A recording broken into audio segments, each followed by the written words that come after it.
Conexão Ciência. O episódio de hoje vai trazer um pouco de curiosidade. O C2 vai falar sobre a origem das comemorações de final de ano. O professor Dr. Daniel Lula Costa, da Universidade Estadual de Maringá, será a nossa fonte.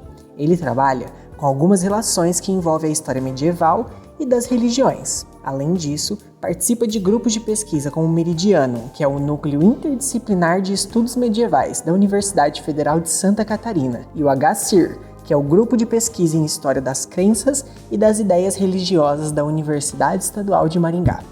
Olá a todos e todas, fico muito feliz de estar aqui hoje, podendo falar um pouquinho com vocês sobre essas questões que envolvem as festividades de final de ano, principalmente o Natal, o Ano Novo, tratar um pouco dessa historicidade.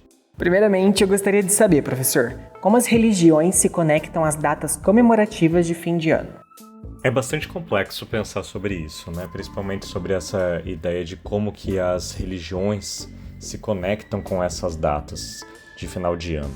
E quando a gente pensa em religiões, nós estamos pensando em uma variedade de aspectos de práticas culturais que estão relacionadas principalmente com as modalidades institucionais, como também de práticas culturais que denotam um tipo de respeito ao que a gente reconhece ser algo sagrado, algo que está em relação com as divindades, mas não necessariamente como aspectos de práticas humanas, com a natureza, e que detenha um tipo de viés espiritualizado também. Então, quando a gente vai pensar essa conexão das datas comemorativas em relação às religiões, a gente tem que pensar sobre um processo de cultura. Então, como que a cultura ela está envolvendo também a diversidade de práticas em torno do que a gente entende ser uma data comemorativa.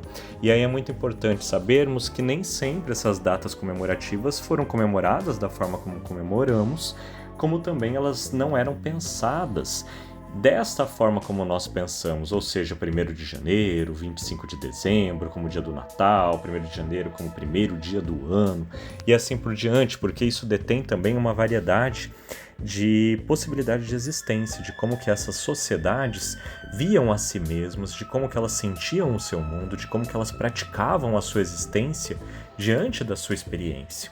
Então, por isso, quando a gente vai pensar como essas religiões se conectavam, a gente está pensando primeiramente como que os seres humanos se conectam com o mundo, como que eles sentem esse mundo.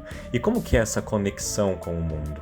É a forma como eles entendem ser a dinâmica das estações do ano, do processo do quente, do frio, do processo da natureza, da ideia do florescimento da primavera, da ideia do frio do inverno, da fome que este inverno traz, da desesperança e ao mesmo tempo da esperança de um possível nascer do sol que traga algo quente posteriormente e que tenha aí uma possibilidade de crescimento do plantio, de colheita desse plantio e assim por diante. Ou seja, estamos falando da maneira como os seres humanos se relacionam com o tempo.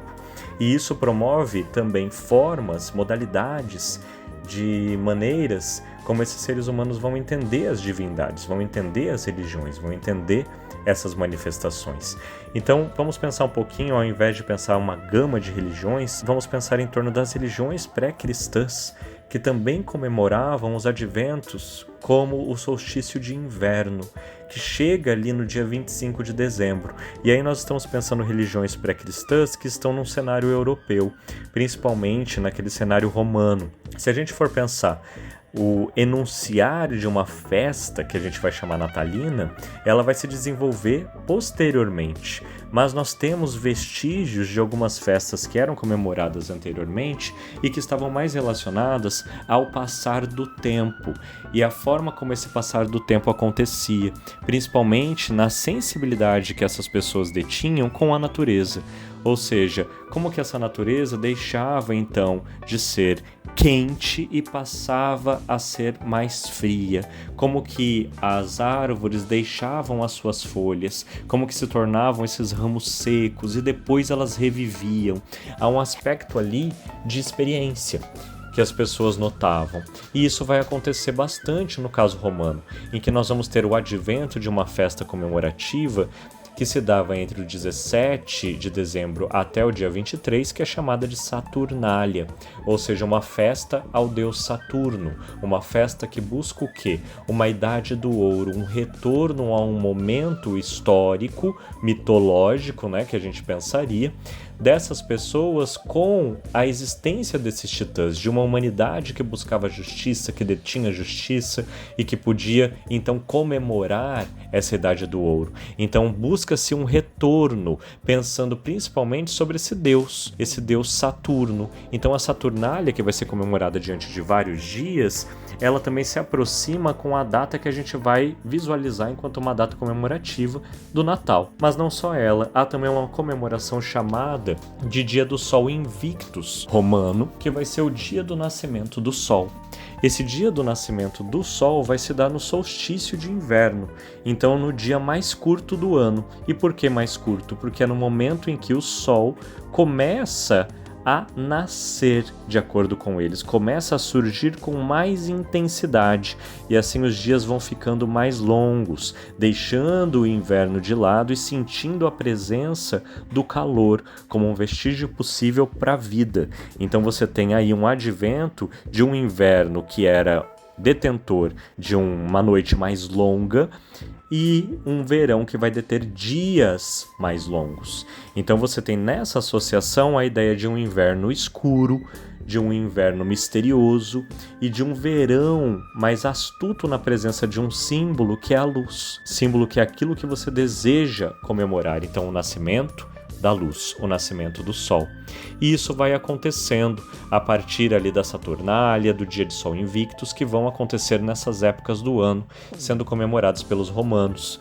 E aí nós já conseguimos perceber como que o Natal vai também se transformando nessa gama. O Natal vem muito associado com o cristianismo, mas ele possui uma multiplicidade de possibilidades de comemoração, não é?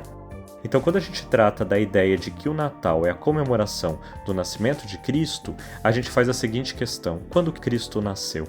E aí que vem as questões, né, que são problematizadas na historiografia também. Nós não temos registros sobre o nascimento de Cristo, uma data comemorativa do nascimento de Cristo, na verdade.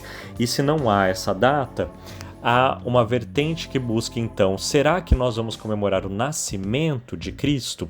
Os primeiros cristãos ali do século I até o século IV da Era Comum, eles não comemoravam o nascimento de Cristo.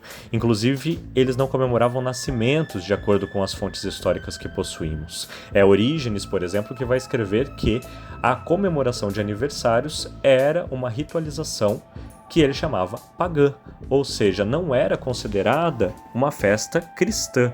Isso deveria estar relacionado aos pecadores, como ele dizia. Porém, a partir do século V, a gente começa a ver uma emergência da ideia de uma comemoração possível do nascimento de Cristo. E isso advém desde Constantino, ali no século IV, que demonstra uma ideia possível de comemorar o nascer de Cristo, ao mesmo tempo que se comemora o nascer do Deus Sol. Então você tem a crença nesse Sol Invictus, possível de ser evidenciado pela sensibilidade com a natureza e que vai estar relacionado, então, com o nascimento possível de Cristo no mesmo dia em que se comemorava o Sol Invictus, que seria o 25 de dezembro.